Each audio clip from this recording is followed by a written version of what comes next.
When you learn to detach emotionally, something fundamental changes in the dynamic. A narcissistic woman does not gain power through strength, intelligence, or even dominance in the traditional sense. Her power comes from reaction, from provoking emotion, pulling you into confusion, guilt, hope, anger, or the endless need to explain yourself. The moment you stop feeding that cycle, the structure collapses. Emotional detachment does not mean indifference or coldness. It means clarity. It means you no longer confuse intensity with intimacy or chaos with connection. You observe instead of react. You listen without absorbing. You respond only when it aligns with your values, not when you are emotionally cornered. This is deeply unsettling for someone who relies on emotional leverage to maintain control. From a psychological perspective, this is where inner work becomes visible. As Carl Jung suggested, what controls us from the outside often mirrors what we have not yet mastered within.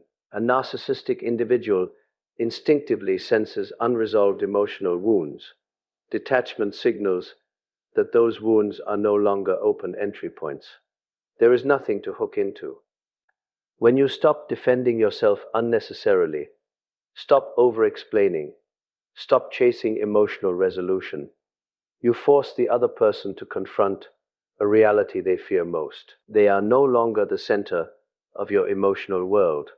Your calm becomes a mirror, and in that mirror, manipulation looks small, obvious, and ineffective. This is why detachment feels threatening, not because it is aggressive, but because it is sovereign. You are no longer emotionally available for games, yet you remain fully present and self-possessed. That combination is rare and powerful.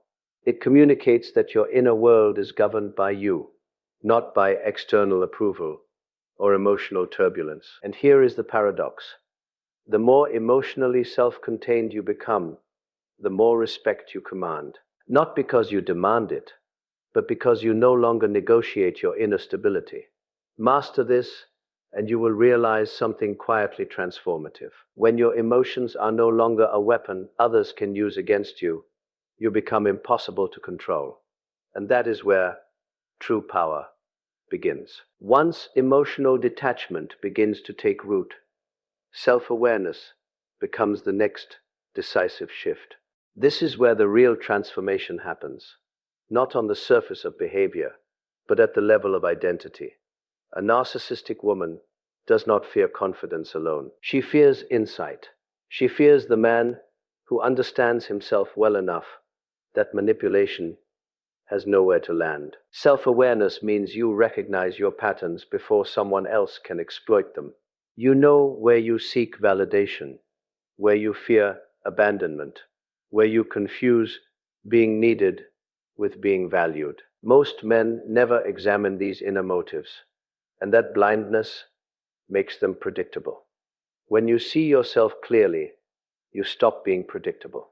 And unpredictability, grounded in awareness rather than chaos, is deeply destabilizing to a narcissistic dynamic. This is precisely where the psychological depth comes in. Carl Jung spoke of the shadow, the parts of ourselves we avoid, deny, or repress. Narcissistic personalities are highly attuned to these unintegrated aspects. They sense insecurity before it is spoken. They test boundaries where guilt lives. They apply pressure where shame still operates. Self-awareness closes those doors. When you have already confronted your shadow, there is nothing left for someone else to weaponize. This does not make you arrogant or defensive. In fact, it produces the opposite effect. You become grounded. You no longer need to prove your worth, argue your reality, or convince someone of your intentions. You know who you are, where you stand, and what you will not tolerate. That quiet certainty communicates strength without force. And here is what truly shifts the balance. Awareness makes you emotionally congruent. Your words, actions, and inner state align. A narcissistic woman relies on confusion, mixed signals, emotional fog, self-doubt. When you are internally aligned, that fog dissolves. Her strategies lose effectiveness because they depend on internal conflict you no longer carry. This is why self-awareness feels threatening. It cannot be flattered, rushed, or destabilized. It observes, evaluates, and chooses deliberately. The more conscious you become, the less influence others have over your emotional reality. Reflect on this. The moment you truly understand yourself, you stop being manageable, and anyone who depended on your blindness will feel that shift immediately. As self-awareness deepens, boundaries stop feeling like rules you impose and start feeling like truths you live by. This is where many men struggle, not because boundaries are difficult to understand, but because they expose an uncomfortable reality. Without boundaries, you are available for intrusion. A narcissistic woman does not fear aggression or confrontation. She fears limits that do not require explanation. Healthy boundaries are not ultimatums, threats, or emotional walls. They are quiet lines drawn from self-respect. When you know where you end and another person begins, manipulation loses its access point. You are no longer pulled into endless conversations meant to exhaust you, justify her behavior, or erode your perception of reality. You simply do not step where you do not belong. Psychologically, boundaries are an expression of an integrated self. Asterisk, Carl Jung, individuation, the process of becoming a whole, distinct individual. Boundaries are individuation in action. They signal that your identity is not negotiable, your values are not flexible under pressure, and your emotional energy is not freely available to those who misuse it. This is why boundaries often trigger resistance. A narcissistic dynamic depends on blurred lines, emotional enmeshment, guilt-driven compliance, and the slow erosion of autonomy. When you calmly say no, when you disengage instead of arguing, when you choose distance over drama, you disrupt that dynamic entirely. There is nothing to push against, nothing to twist, nothing to control. Notice that true boundaries require no emotional charge. You do not need to be angry to be firm. You do not need to explain yourself repeatedly to be understood. Repetition is often a sign that your boundary is still negotiable in your own mind. Once it is settled internally, it communicates itself externally with surprising ease. This is where fear turns into respect. Not admiration, not affection, respect. A narcissistic woman may not like your boundaries, but she will recognize their solidity. And what cannot be penetrated cannot be dominated. The deeper truth is this: boundaries are not about keeping others out, but about keeping yourself intact. When you protect your inner structure, you stop being shaped by someone else's chaos. Carry this with you. The moment your limits are clear and non-negotiable, you are no longer a participant in manipulation. You are the one who decides whether the interaction continues at all. Once boundaries are firmly in place, something even more destabilizing occurs when you stop seeking validation. This is often the turning point where the entire psychological game collapses. A narcissistic woman depends on being needed, admired, desired, or emotionally central. Validation is the currency she trades in. When you no longer offer it freely or seek it from her, the power dynamic reverses. Validation seeking is subtle. It shows up as wanting reassurance, needing acknowledgement, hoping your effort will finally be seen or rewarded. On the surface, it looks like care or commitment. Psychologically, however, it is dependence. And dependence is readable. A narcissistic personality senses when your sense of worth is externally anchored and will instinctively press on that weakness. Praise becomes conditional. Affection becomes intermittent. Silence becomes a tool. When you withdraw validation, you are not punishing anyone. You are reclaiming authorship of your own worth. You stop overgiving, stop performing emotionally, stop proving your value through patience or sacrifice. You listen, you observe, and you respond only when it is genuine. This creates a vacuum the narcissistic dynamic cannot tolerate. From a Jungian perspective, this is a shift from persona to self. Casuist Carl Jung warned that when we over-identify with the persona, the mask shaped by approval, we lose contact with our inner authority. Validation withdrawal signals that you are no longer governed by the need to be seen in a certain way. Your actions originate internally, not from the fear of disapproval. This is deeply unsettling because it removes leverage. Compliments no longer inflate you. Criticism no longer destabilizes you. Emotional withholding no longer creates urgency. You are steady, and steadiness is intolerable to a system built on emotional fluctuation. Importantly, this does not make you cold or distant. It makes you selective. Your attention becomes intentional.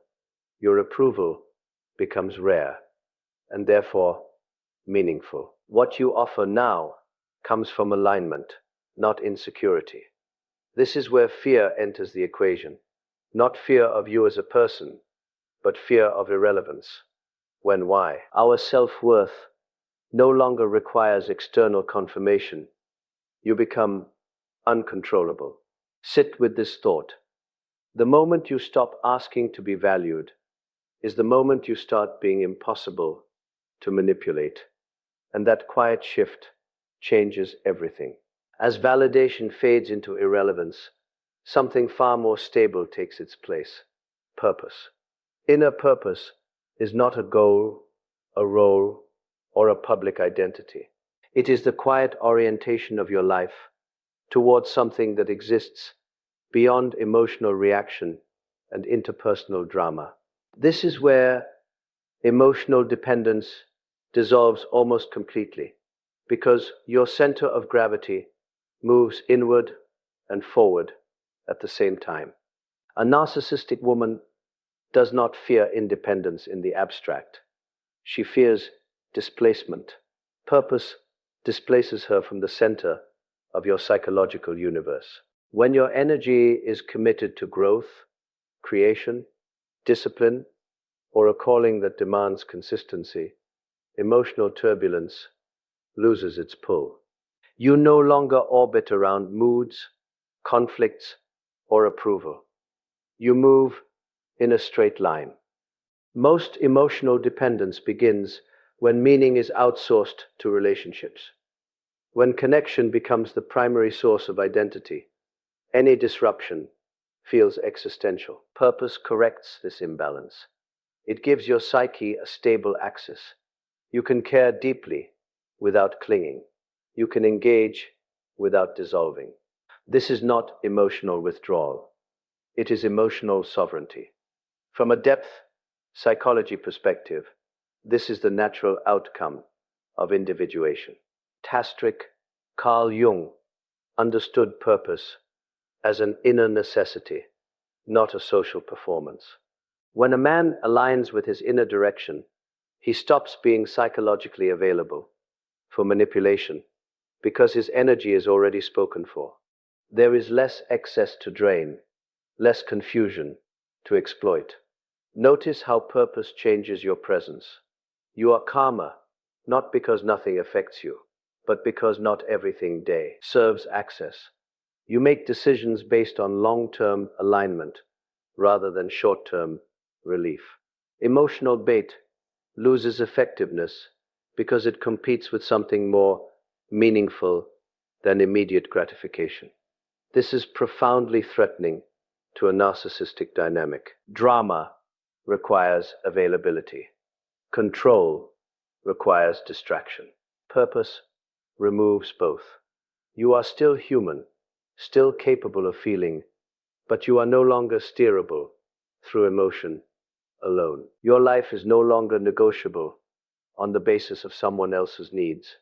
And here is the deeper truth. Purpose does not make you rigid. It makes you resilient.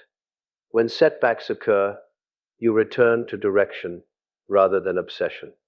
When tension arises, you choose progress over reaction. Reflect on this carefully. When your life is guided by purpose instead of emotional gravity, no one can pull you off course without your consent. And that is when emotional dependence finally ends. When purpose is firmly established, calm confidence becomes the natural expression of everything you have integrated so far. This is not bravado or performance. It is the quiet certainty that arises when your inner world is ordered. A narcissistic woman does not fear loud dominance or emotional intensity. She fears composure, a kind that cannot be rushed, provoked, or destabilized. Calm confidence exposes weakness without attacking it.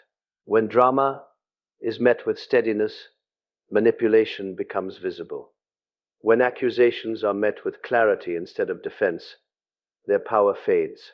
You are no longer pulled into proving, explaining, or rescuing.